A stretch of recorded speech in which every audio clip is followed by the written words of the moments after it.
Welcome to tab 6. This is the profit requirements tab.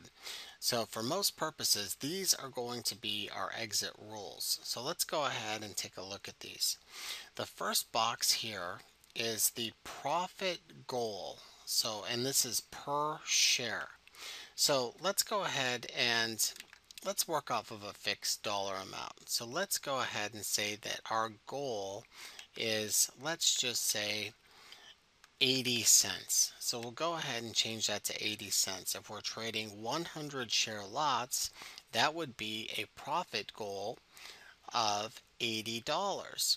So that would be our profit goal. So that's set. Now you can also work off of percentages and a minimum amount if you'd like, and it's all point and click and very easy to use. So we'll go ahead for demonstration purposes and select 80 cents. Now, how this works is once the robotic trader sees that you're up 80 cents on a position, what it does is it puts a Y next to the symbol on your robotic trader's dashboard, and you'll see a Y there. And what it's going to do is continue to ride through that 80-cent profit goal, and it's going to continue to ride the stock up until it pulls back. Once it pulls back, then the robotic trader is going to exit the position. So you can see this feature here is pullback after reaching profit goal, and this is per share.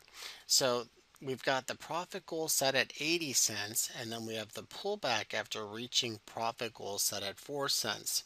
So for example purposes, we may get up to 95 cents, for example, before that stock pulls back. So we want to ride through our profit goal and continue to ride the stock up until it pulls back 4 cents. So if it went up to 95 and pulled back 4 cents, then the robotic trader would exit the position at 91 cents. So really that's designed to maximize profits and not leave any money on the table. And you can adjust this depending on the stocks that you're trading and how volatile they are. You can really try to optimize that if you want, but 4 or 5 cents, 6 cents, 7 cents, anywhere in there are pretty common and pretty typical for what most people use. So now let's talk about the next feature, which is called profit protection. So just to let you know, down below here, when you scroll over any of these boxes, it's going to give you the definition of each one for future reference. But let's go ahead and say that we want to start profit protection, and let's set it for half of our profit goal. So what profit protection is it's actually about 1,000 lines of code that was created when a gentleman, was in Mr. Barsano's office at the Cool Trade office, and he said that he, was up $1,000 in the morning, but ended up giving it back in the afternoon. So they came up with a concept called profit protection, which is a floating variable stop loss that will engage once you reach half of your profit goal. So in this case, if we set it for 40 cents, once we get to 40 cents or $40, if we're trading 100 share lots, this floating variable stop loss will engage, and it will continue. What it will do is it'll put a P next to the symbol, which will indicate that it's profit protecting that. So as the stock continues to advance, that floating variable stop loss will continue to tighten up as it gets closer to this profit goal.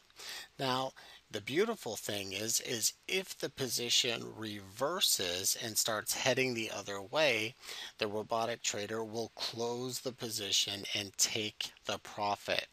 So that's a great feature. If you want to use it, it's available to you.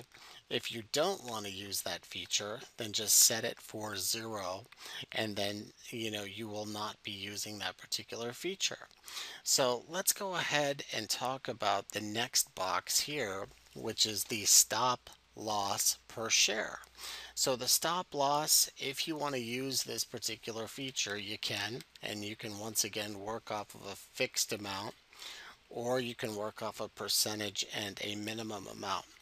So a stop loss, just to explain here, if it's set for 300, the stock would have to drop $300 in order for that stop loss to kick in. So essentially, we are not using this particular feature since none of the stocks that we're looking at are more than $300. So stop loss, if you wanted to, use that, let's say that you wanted to set it for $5, then you would just find $5 here. And if your stock dropped $5, the robotic trader would close out the position. We refer to stop loss as lock-in loss. We don't use them in our strategies, but if your strategy requires a stop loss, it's very easy to use, and you can work off of a fixed amount or you can work off of a percentage. So that covers the stop loss. Now the next feature is called the trailing stop loss per share. So in a long or buy trade, the trade will exit if the price drops from the highest price it achieved during the trade. So that's called a trailing stop loss. So if you want to use that feature, you can just set it for whatever you want to. Once again, the default, it's not engaged right out of the box. So it says 300. So none of those positions are going to drop 300. So that's not going to trigger that. And you can work off of a fixed dollar amount or you can work off of a percentage. So it's very easy to set if you want to use that particular feature. So the next feature here is called the Reentry pullback per share. Now this is an interesting feature. So what this one does is, let's say that you just made 90 cents on a stock and it closed out the position. Well, if you are not using the re-entry pullback feature, you may re-enter that position right away depending on the rules of your strategy. So if you would like to use this feature, then you can set it and tell the robotic trader that you don't want to get right back into that position until it pulls back.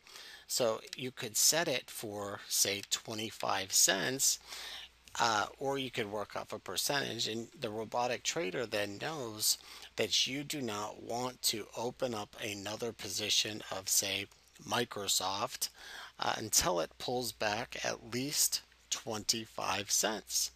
So that pretty much covers the profit requirements tab. It's all point and click. It's all very easy to use. And if you have any questions, you can certainly call technical support. But this should provide you with enough to get started building your strategy or modifying a strategy. So thank you very much, and we will talk soon. Take care.